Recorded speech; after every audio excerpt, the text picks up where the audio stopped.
नमस्कार, आप देख रहे हैं जोहार झारखंड। मैं हूं आपके साथ रुचिका। आज बुलेटिन की शुरुआत इस वक्त की बड़ी खबर के साथ करेंगे। राज्य से इस वक्त की बड़ी खबर आ रही है, जहां कोल कंपनियों पर बकाया बढ़ गया है। 1,36,000 करोड़ से बढ़कर 1,41,000 करोड़ तक का ये बकाया पहुंच चुका है।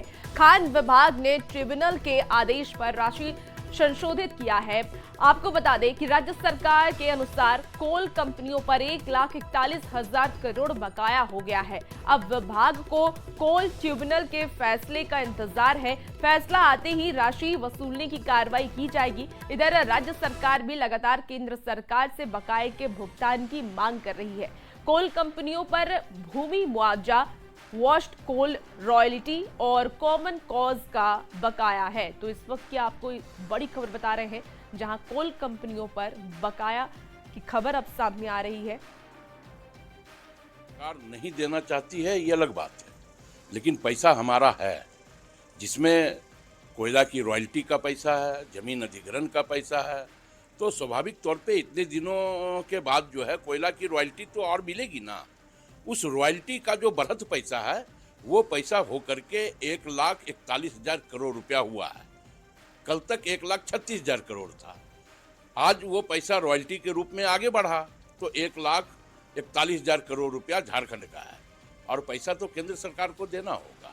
हलक में हाथ डाल करके वो पैसा हम लोग लेने का काम करेंगे। देखिए, जो भी राशि है, जो भी जायज राशि बकाया है, हमने तो कई बार कहा मुख्यमंत्री जी आप सर्वदलीय बैठक बुलाइए ना रांची में, उसमें मंथन हो क्या राशि बाकी है। आपने सूद का 60,000 करोड़ रुपया जोड़ दिया, यानी 50% राशि जो है वो सिर्फ सूद की। ऐसा कहीं होता है? आपका जो भी जायज़ हक है, बीजेपी पूरे तरीके से झारखंड के जायज़ हक के लिए वो आपके साथ खड़ी है। लेकिन जब प्रश्न होगा कि कोयला पर कर में कितना बकाया है, तो ये तो सामान्य ज्ञान का विषय है कि कोयला में कर नहीं लगता, कोयला में रॉयल्टी आती है। तो केंद्र सरकार ने कहा कोयला कर का कोई बकाया नहीं, इसमें क्या गलत कहा? आप रॉयल्टी का पूछते तब आपको वस्तुस्थिति से अवगत होते। तो हमें लगता है कि तुरंत राज्य सरकार को पहल करके सर्वदलीय बैठक बुलाकर इसमें मंथन करके केंद्र के सामने रिप्रेजेंटेशन देना चाहिए। और इसी बीच एक और बड़ी खबर रांची से आ रही है, जहां नगर निकायों का चुनाव नहीं होने से राज्य सरकार को अब आर्थिक नुकसान हो रहा है। चुनाव में हो रही देरी के कारण वित्त आयोग की अनुशंसा पर केंद्र सरकार ने राज्य को दिए जाने वाले अनुदान पर रोक लगा दी है। शहरी निकायों के विकास के लिए आयोग से लगभग 1,600 करोड़ रुपए पर झारखंड का दावा है। राज्य सरकार ने केंद्र को पत्र लिखकर सहायता राशि से वंचित नहीं रहने का आग्रह किया है। आपको बता दें कि राज्य सरकार द्वारा ट्रिपल टेस्ट कराने के बाद चुनाव संपन्न कराने की बात करते हुए राशि आवंटित करने का अनुरोध किया गया है। हालांकि केंद्र की ओर से ना तो राज्य सरकार को राशि जारी की गई है और ना ही कोई जवाब दिया गया है। और आपको इस वक्त की बड़ी खबर बता रहे हैं रांची से, जहां पर चुनाव नहीं होने को लेकर के अब आर्थिक नुकसान झेलना पड़ रहा है। जो खबर सामने आ रही है उससे नगर निकायों का चुनाव नहीं होने से राज्य सरकार को अब आर्थिक नुकसान हो रहा है। लोकल बॉडीज़ का जब तक चुनाव नहीं होता है, केंद्र सरकार वो पैसा नहीं देती है। तो मैं माननीय मंत्री, जो हमारे नगर विकास माननीय मंत्री है, उनसे मेरी मुलाकात औपचारिक रूप से हुई थी और इन सब बिंदुओं पर मेरी चर्चाएं भी हुई थी। और वो कहे हैं कि चूँकि अब हमारी गवर्नमेंट आ चुकी है और हम प्रतिबद्ध है चुनाव कराने के लिए, तो मुझे लगता है कि अगर चुनाव हो जाता है, चुनाव होने के बाद जो फिर केंद्र सरकार की ओर से जो राशियाँ आती हैं वो राशियाँ मिलेंगी और लोकल बॉडीज़ का जो विकास होना है संभवतः विकास होगी। और इस खबर पर ज्यादा जानकारी के साथ न्यूज़ 18 संवाददाता अविनाश कुमार हमारे साथ फोन लाइन पर जुड़ चुके हैं। अविनाश, क्या कुछ जानकारी मिल पा रही है? आर्थिक नुकसान अब राज्य सरकार को हो रहा है निकाय चुनाव नहीं होने से, तो ऐसे में राज्य सरकार अब आगे क्या कदम उठाएंगी? देखिए, राज्य सरकार को ही नहीं, अगर हम इनडायरेक्ट कहें तो सीधे अगर हम बात करें तो जो निकाय के इलाके में रहने वाले लोग हैं उनके विकास योजनाओं पर विराम लगती है। और 1,600 करोड़ रुपए बहुत बड़ी राशि होती है। और होगा कि 2020 से निकाय के चुनाव नहीं हुए हैं और नगर निकाय के चुनाव नहीं होने की स्थिति में जो केंद्र सरकार या वित्त आयोग के द्वारा जो राशि दी जाती है, जो अनुदान राशि मिलती है विकास के लिए, उस पर रोक लगा दी गई है। पत्राचार जरूर किया गया है, लेकिन पत्राचार का जवाब केंद्र की तरफ से नहीं दिया गया है। और जब तक राज्य के अंदर में जो ट्रिपल टेस्ट कराना है, ओबीसी आरक्षण को लेकर सवाल उठाए गए थे और कोर्ट ने यह आदेश दिया था कि ट्रिपल टेस्ट के बाद ही यहाँ निकाय के चुनाव कराए जाएं, तो सबसे पहले राज्य में ट्रिपल टेस्ट कराना जरूरी है। जब तक ट्रिपल टेस्ट नहीं होंगे तब तक निकाय के चुनाव नहीं हो सकते हैं। और ऐसी परिस्थिति में जो राशि अभी 1600 करोड़ रुपए जो दिख रही है वो आगे भी और भी बढ़ेगी। सरकार को इसमें पहल करने की जरूरत है। ठीक है अविनाश, आप नजर बना के रखिए इस पूरी खबर पर, तमाम अपडेट आपसे लेंगे। बहुत शुक्रिया फिलहाल जानकारी के लिए। खबरों में आगे बढ़ेंगे। वहीं इस मामले पर अब बीजेपी ने हेमंत सरकार को निशाने पर लिया है। बीजेपी प्रवक्ता प्रतुल शाहदेव ने यह कहा है कि जब तक ट्रिपल टेस्ट की प्रक्रिया पूरी नहीं हो जाती है, राज्य में निकाय चुनाव संभव नहीं है। सरकार को चुनाव कराने से किसने रोका? मैं हेमंत सरकार की बात कर रहा हूँ। हेमंत सरकार लगातार सिर्फ बहाने बनाती रही। जब सुप्रीम कोर्ट में उन्होंने एफिडेविट किया कि पंचायत चुनाव के बाद वो ट्रिपल टेस्ट कराकर पिछड़ों को आरक्षण देने के लिए हेतु मार्ग प्रशस्त करेंगे, उसके बाद भी ये चोर दरवाजे से नगर निकाय का चुनाव कराने चले थे, तो सुप्रीम कोर्ट ने अवमानना का नोटिस दिया। उसके बाद ये चुनाव प्रक्रिया रुक गई। अभी तक पिछड़ों को आरक्षण देने वाला ट्रिपल टेस्ट शुरू नहीं हुआ, तो नगर निकाय चुनाव हो जाएगा, कह देने से नहीं होगा, कैसे होगा? अभी तक तो आपने ट्रिपल टेस्ट शुरू किया नहीं। और केंद्र की जो राशि है वो तो नियम के अनुसार रोक ही दी जाएगी। अगर आप नगर निकायों को चुनाव नहीं करेंगे, अफसरों के सहारे छोड़ देंगे, अफसरशाही हावी हो जाएगी, तो ये कैसे होगा? तो मुझे लगता है ट्रिपल टेस्ट तुरंत शुरू करना चाहिए, पिछड़ों को आरक्षण देकर नगर निकाय चुनाव कराना चाहिए।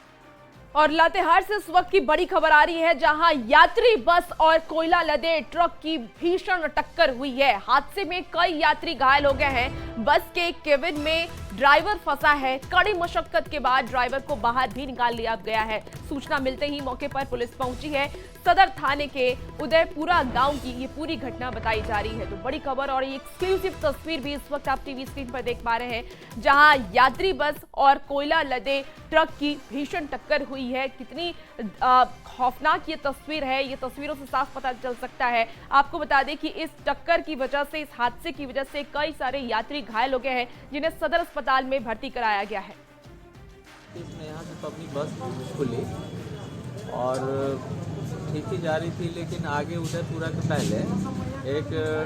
पहले से ट्रक खड़ी थी रोड के बाएं तरफ। और इधर से क्या हुआ कि जब बस जा रही थी उधर से एक ट्रक भी आ गया और आमने सामने दोनों में टक्कर हो गई।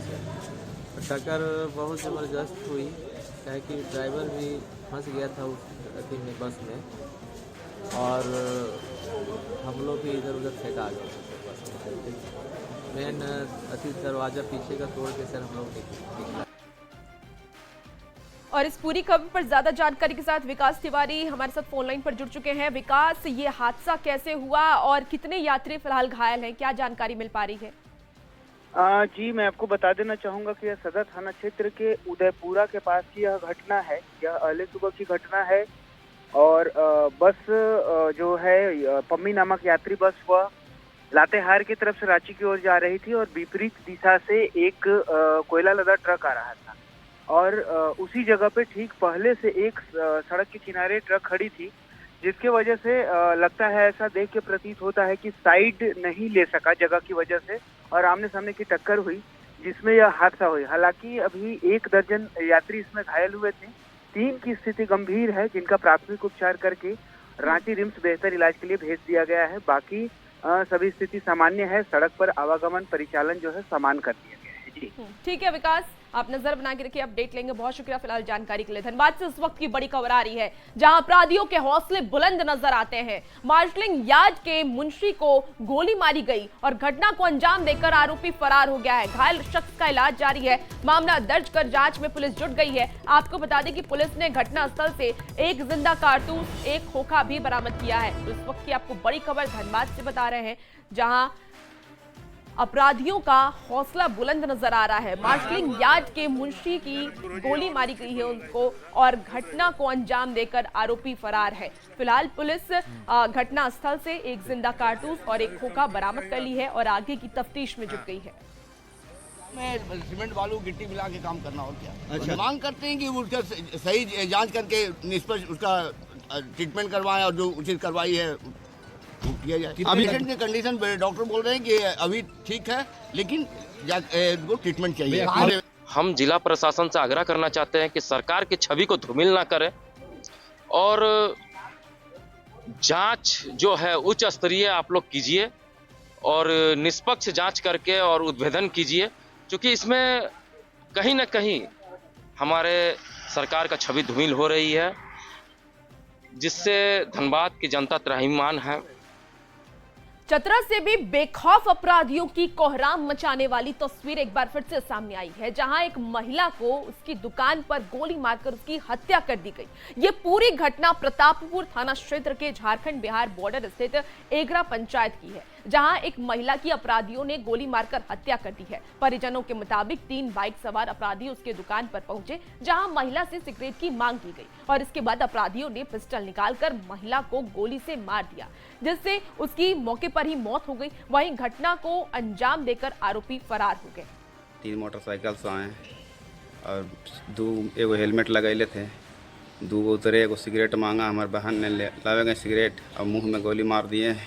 उनसे से फिर चिल्लाए लगे, हमारे माँ छटपटाते वैसे 3 गो बैठे मोटरसाइकिल से और उन लोग फरार हो गए। उसको कड़ा से कड़ा सजा होना चाहिए और जल्दी गिरफ्तार। हम थाना से ही और प्रशासन से ही अभी आवेदन करता हूँ। परिवारजनों के द्वारा लिखित आवेदन दिया गया है, जिसमें उन्हीं के किसी संबंधी को आरोपी बनाया गया है। तो इस संबंध में कार्रवाई की जा रही है, छापेमारी की जा रही है। और अब आपको गिरिडीह लेकर चलते हैं, जहां शहर में नगर निगम द्वारा टोल टैक्स वसूली पर हाईकोर्ट ने रोक लगा दिया है। बावजूद इसका गिरिडीह में कोई असर देखने को नहीं मिल रहा है और हैरत की बात तो यह है कि गिरिडीह उप आयुक्त को इसकी जानकारी भी नहीं है और टोल टैक्स वसूली का काम जारी है। कई वाहन चालकों से टोल टैक्स वसूला गया है। की कोई सूचना है जिसे प्राप्त होते ही हम लोग उस पर कार्रवाई करते हुए हाईकोर्ट, माननीय हाईकोर्ट का हम लोग जो आदेश है उसका पालन करें। जमशेदपुर में मानगो नगर निगम में कचरा डंपिंग मामले को लेकर के पूर्व मंत्री बन्ना गुप्ता और विधायक सरयू राय आमने सामने आ गए हैं। दोनों एक दूसरे पर सोशल मीडिया पर आरोप प्रत्यारोप कर रहे हैं। पूर्व मंत्री बन्ना गुप्ता ने मुख्यमंत्री हेमंत सोरेन को पत्र लिखा है और कहा कि मानगो की सफाई नहीं होने के कारण लोग परेशान हो रहे हैं, जिस पर सरयू राय ने पलटवार करते हुए कहा है कि बन्ना गुप्ता और उनके लघुए आदित्यपुर में कचरा फेंकने को रोकने के प्रयास में है। आपको बता दें कि बन्ना गुप्ता पत्र लिखकर मुख्यमंत्री हेमंत सोरेन को भ्रम फैला रहे हैं। और इसी बीच आपको मौसम से जुड़ी हुई भी बड़ी खबर बता देते हैं, जहां झारखंड में ठंड का कहर जारी है। कोहरे के चादर में लिपटी नजर आ रही है राजधानी रांची। मौसम विभाग ने बारिश का अलर्ट भी जारी किया है। आज आसमान में बादल छाए रहेंगे। हल्की बारिश की संभावना भी मौसम विभाग की तरफ से जता दी गई है। 21 और 22 दिसंबर को झारखंड के दक्षिण मध्य और उत्तरी क्षेत्र में घना कोहरा देखने को मिलेगा। अगले 2 से 3 दिनों में तापमान में गिरावट दर्ज की जा सकती है, ऐसा मौसम विभाग ने कहा है। तो बड़ी खबर मौसम को लेकर के है, जहां कोहरे के चादर में लिपटी नजर आएंगी राजधानी रांची। मौसम विभाग की तरफ से बारिश को लेकर के भी अलर्ट जारी कर दिया गया है। 21 और 22 दिसंबर को झारखंड के दक्षिण मध्य और उत्तरी क्षेत्र में घना कोहरा दिखेगा और अगले 2-3 दिन में तापमान में और भी ज्यादा गिरावट दर्ज की जा सकती है।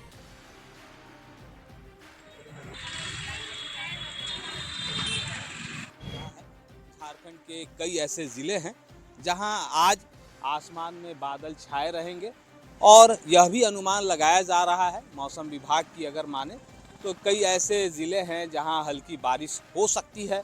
अगर हम 21 और 22 दिसंबर की बात कर लें तो यह अनुमान लगाया जा रहा है कि सुबह के वक्त घना कोहरा कई ज़िलों में देखने को मिलेगा। इस दौरान हम यह भी कह सकते हैं कि जो तापमान है, जो अधिकतम तापमान है वो ऊपर की ओर जाएगा, मतलब जो ठंड है उससे थोड़ी आपको राहत मिल सकती है। हालांकि अगर हम राजधानी रांची की बात कर लें तो अभी भी जो तापमान है वो 9.4 के आसपास है, मतलब 10 डिग्री से कम है। लेकिन अगले 2 से 3 दिनों में, मतलब 22 दिसंबर के बाद की बात कर लें तो पारा नीचे की ओर फिर से एक बार लुढ़केगा और ठंड की जो एहसास है वो फिर से एक बार जो पिछले 2-3 दिनों तक देखने को मिला था, फिर वो दस्तक, ठंड जो है वो दस्तक देगी। इसलिए सुबह के वक्त बचने की ज़रूरत है। अगर आप पहले सुबह बाहर निकल रहे हैं तो आपको गर्म कपड़ों का सहारा लेना चाहिए। जो ठंड के जो हवाएं हैं वो सुबह और शाम, मतलब शीतलहरी जिसको हम कह सकते हैं, वो आप कहीं ना कहीं झारखंड के कई ज़िलों में देखने को मिलेगा। तो पारा जो है वो तेज़ी से बदल रहा है और आपको इस बढ़ती ठंड से बचने की ज़रूरत है। न्यूज़ 18 के लिए अविनाश कुमार, रांची।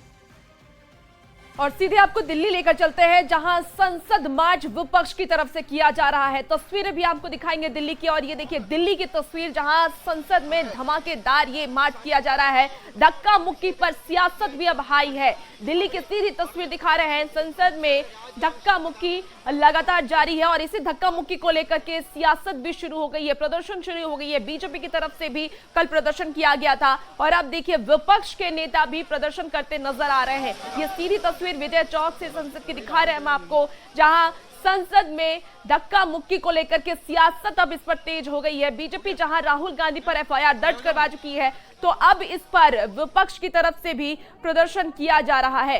तस्वीरें इस वक्त आपकी टीवी स्क्रीन पर, जहां विपक्ष के नेता आपको नजर आ रहे होंगे। भीमराव अंबेडकर की तस्वीर लेकर के विपक्ष के नेता, और देखिए प्रियंका गांधी भी इस मार्च में मौजूद नजर आ रही है। और ये सीधी तस्वीर आपको दिल्ली की दिखा रहे हैं, जहां विपक्ष की तरफ से अब प्रदर्शन किया जा रहा है। कल भी कई सारे आरोप पर प्रियंका गांधी की तरफ से लगाए गए थे। प्रियंका गांधी ने कहा था कि मल्लिकार्जुन खड़गे को भी धक्का मारा गया, उन्हें भी गिरा दिया गया। और ये दो तस्वीरें देखिए, आज की ये दो तस्वीरें, सीधे तस्वीर हम आपको दिखा रहे हैं। धक्का मुक्की पर अब सियासत हाई हो गई है। कल ये खबर आई थी, जिसके बाद लगातार इस पर आरोप प्रत्यारोप का दौर जारी है, जहां बीजेपी कांग्रेस पर आरोप लगाती हुई नजर आ रही है, राहुल गांधी को निशाने पर लेती हुई नजर आ रही है। तो वहीं अब बीजेपी संसद भवन के अंदर जो गेट है, वहां से जहां तक की तस्वीरें हम आपको दिखा सकते हैं पंकज, वो आपको हम तस्वीरें दिखा रहे हैं। देखिए ये संसद भवन, संविधान सदन और संसद भवन के बीच की तस्वीरें हैं। ये देखिए एक्सक्लूसिव तस्वीरें आपको पंकज तोमर दिखा रहे हैं। किस तरह से समाजवादी पार्टी के सांसदों की टोपियां आपको दिखाई दे रही हैं, लाल कलर की टोपियां, और वो तख्तियां लेकर के, पोस्टर लेके, मैं भी अंबेडकर लिख करके उस पर तमाम जो सांसद हैं वो संसद भवन के अंदर अब पहुंच चुके हैं।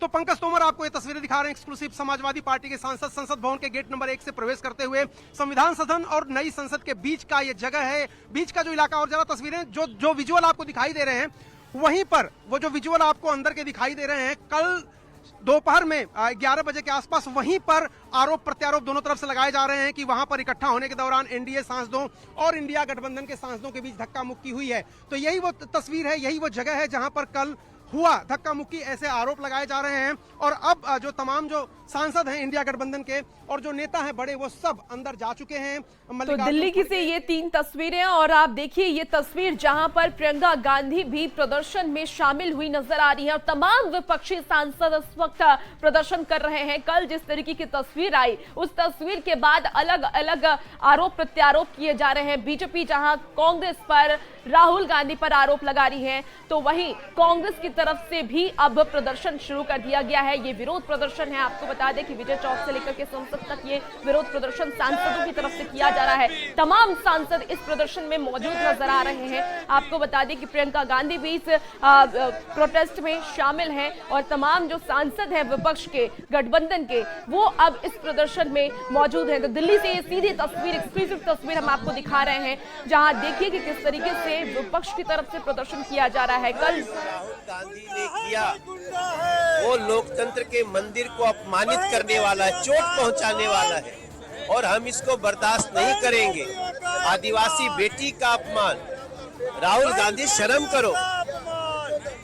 हम नहीं सहेंगे भारत के संसद का अपमान। एक सांसद को इस तरह से पटक के उसका खून निकालना, प्रताप सारंगी के एक एक रक्त का एक एक बूंद के दर्द को हम देश के गली गली तक पहुंचाएंगे। माफी भी नहीं मांगी राहुल गांधी ने कोई भी इस मसले में पूरी नहीं। जो जानबूझ के अपराध करता है वो माफी थोड़ी मांगेगा सर, लेकिन हम ऐसा इनकी। तो ये तस्वीर आप देख रहे हैं जहां विपक्ष की तरफ से प्रदर्शन किया जा रहा है। हालांकि कल की अगर हम घटनाक्रम की बात कर लें तो प्रताप सारंगी जख्मी हो गए थे, जिसके बाद बीजेपी के सांसद जो थे वो लगातार राहुल गांधी को घेरते हुए नजर आ रहे थे। वो तस्वीर में हमने आपको दिखाई कि किस तरीके से राहुल गांधी को कहा जा रहा था कि आपने ये क्या किया। माननीय सांसद श्री हिमांशु जोशी जी ने करवाई है, क्योंकि जो रवैया था श्री राहुल गांधी जी का, वो हिंसात्मक रवैया केवल अशोभनीय नहीं था, वो आपराधिक भी था। उन जानते थे, उनको बार बार सिक्योरिटी फोर्सेस ने बोला था कि आपके पास अल्टरनेटिव पाथ है, आप वो ले लीजिए। लेकिन ये जानकर कि भीड़ है वहां पर, पीसफुल प्रोटेस्टर्स हैं, आपके धक्का मुक्की के कारण किसी को चोट लग सकती है, वो दुर्भावना के साथ जब गए और उन्होंने धक्का दिया, जिसके कारण 2 साथियों के सिर पर गंभीर चोट आई, उनको अस्पताल जाना पड़ा।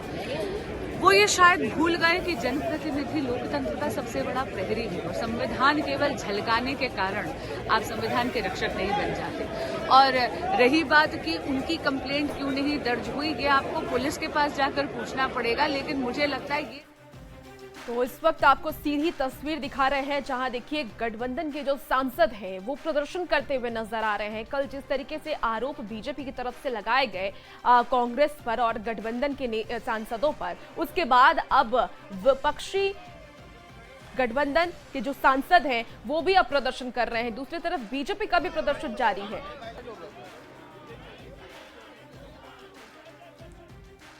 तो फिलहाल इस बुलेटिन में इतना ही। खबरों का सिलसिला न्यूज़ 18 बिहार झारखंड पर जारी है।